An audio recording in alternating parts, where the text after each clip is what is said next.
Tara, samahan niyo ako maglinis ng kwarto. Kung nga lang mag-isa, saan niyo kung gaano to kalinis. Lang. Makikita niyo kung gaano to kalinis.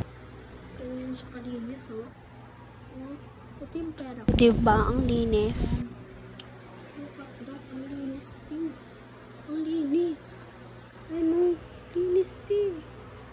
So, tara, samahan niyo ako maglinis.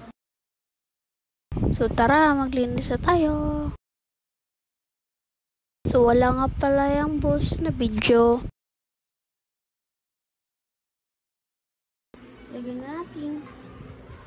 So, yan na nga. Ilalagay ko na nga ang damit ni mama sa damitan niya, syempre. So, tinanong ko nga pala dyan kay mama kung saan ko ilalagay ang damit niya.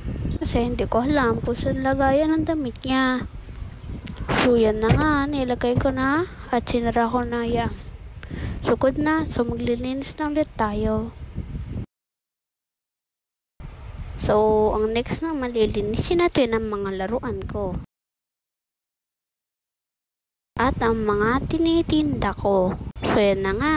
Kinukuha ko na ang mga laruan. So, yan. Iniipon-ipon ko na nga mga laruan. So, hindi talaga yung basta-bastang laruan. Ay, hindi pala ang ginagamit namin sa business namin ng kapatid ko. Hindi siya business, ha. Binebenta lang talaga siya.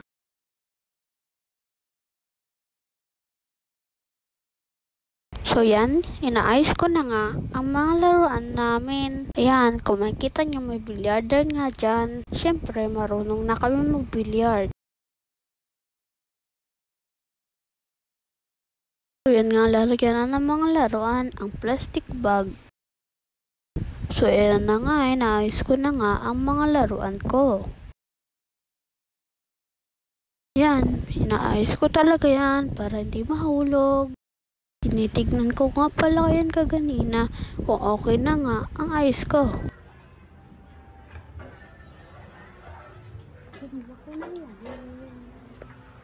Magwawarsa nga tayo. At papagpagan na natin ang ayan.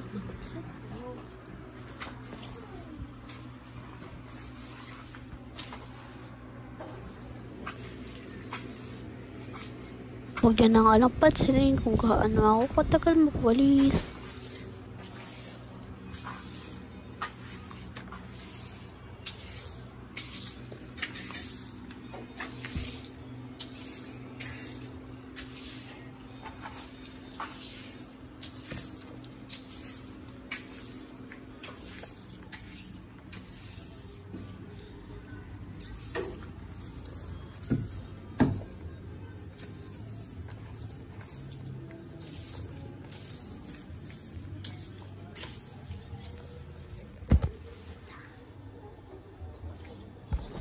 Nilapag ko na nga ang camera because ilalagay ko na sa dustpan ang winalis ko. O dibang tara ng beses yun, nag-English pa. Pero isang words lang, because.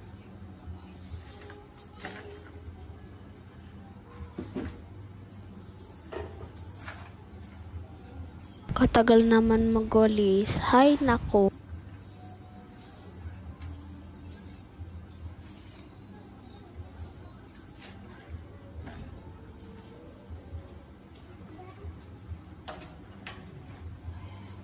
Tayo na nga, tapos na ako pagwalis. Ayan na nga ang after.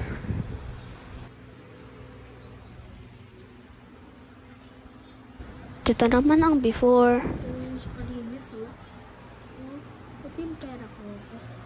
Bye bye guys!